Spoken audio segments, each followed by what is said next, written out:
So what's up, guys? This is Miles back with another video. I'm in the kitchen right now. I want to do something different besides just sitting at the desk, but I've been thinking about something, man. I didn't want to talk about it today. Money solves everything. That's right. It solves pretty much everything. See, growing up, I was taught like in church, and I've heard people say like money doesn't buy you happiness and money is the root of all evil. We all know that that's been taught wrong and that's been understood wrong,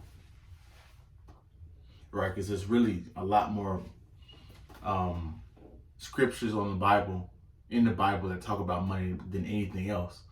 But those few things are always misconstrued, right? And I always wondered like, well, why is it that people always repeat these narratives that money doesn't buy you happiness, money is the root of all evil? Why do people say stuff like that?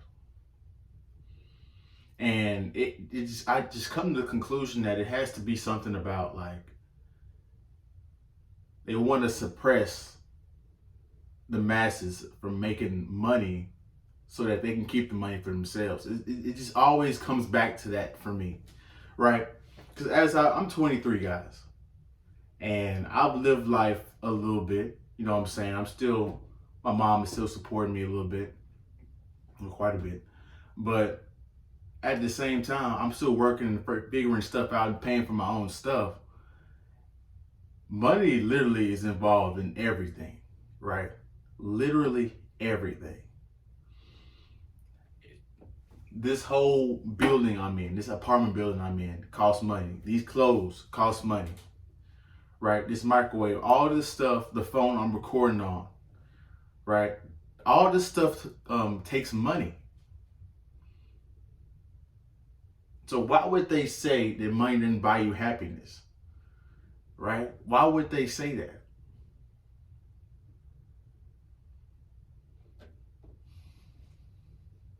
It just doesn't add up. See, if you don't got any money, then pretty much you're just... See, the new slavery today is poverty. Because you have that and debt. Well, debt's always been slavery because you've always had to pay off your lender, right? And you always owe somebody. But if you're if you're making under the poverty level, if you're making poverty and below, dude, you ain't got no options. You can't even afford the rent.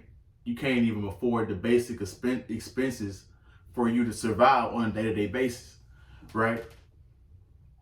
So why would they teach us that type of rhetoric when that stuff just doesn't work like that? It doesn't work like that. It doesn't make sense. See, when you have money, you have options, right? When something goes wrong, you're not worried. Literally, when you're in the poverty line, you're on a wing and a prayer, hoping that something don't go wrong. And when it goes wrong, you usually are screwed pretty bad, right?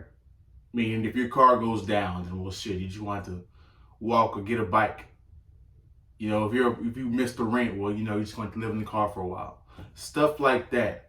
So the emphasis should be on making more money and keeping more money, right? Taxes a mug, right?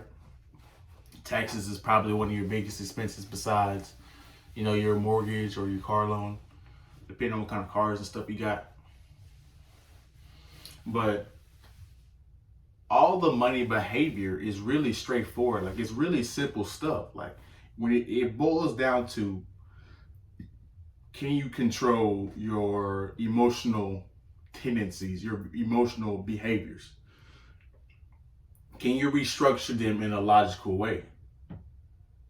Right? That's all a budget is. That's all these things are. Living within your means, being frugal, gifting. Like, you have to know where your money is going. Investing, that's where all this stuff goes into, right? Can you control your consumer habits?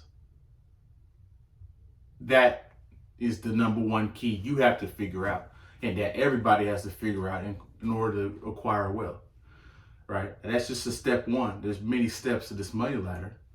That's the foundation, right? Because it don't matter. If you don't got that foundation, you can make $1 million and you still pretty much be living paycheck to paycheck, right? If you know how to manage your money, all right? But I thought I'd go in and talk about this because a lot of people don't talk about this. Like, money is extremely important. Like, why didn't they teach us this in school? I have a skill, have a trade, right? We go to college. I went to A&M. Like, why aren't they teaching us how to make money, right? Making money and keeping the money that you have is one of the most important skills you will ever learn on this earth, right? And I'm still learning, which is the fun part for me because I'm just 23, turned 24 this year. I'm like, man, I want to see how far I can take this thing. So I'm excited about that.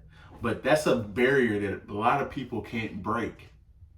Those mental chains of being money is evil and money doesn't buy you happiness keeps people in a mediocre mindset. So, are you going to break the chains? I know I will. I'm going to try everything, literally everything, to break them chains, to be free. All right? If there's one thing I value more than anything in this world, that's freedom. Freedom from bosses and freedom, financial freedom, to go do what I want to do, when I want to do it, how I want to do it. Right. So yeah, I just thought I'd come and make this video real fast. It's been on my mind. But let me know in the comments what y'all think about this. What was y'all's upbringing like? Was y'all's different? Because some people don't suffer from this. Some people understand it right after the get-go. They're like, man, I gotta make some money. Okay, cool. Make some money, keep the money. Like, people understand this tax stuff at a very young age. But were you one of them? Let me know in the comments below. Like, comment, and subscribe. Y'all have a good week. Have a good day. Good night. Y'all stay tuned. Y'all follow me on Instagram at Myleschum. Links in the description. All right. Y'all have a good day. We'll see you on the next video. We out.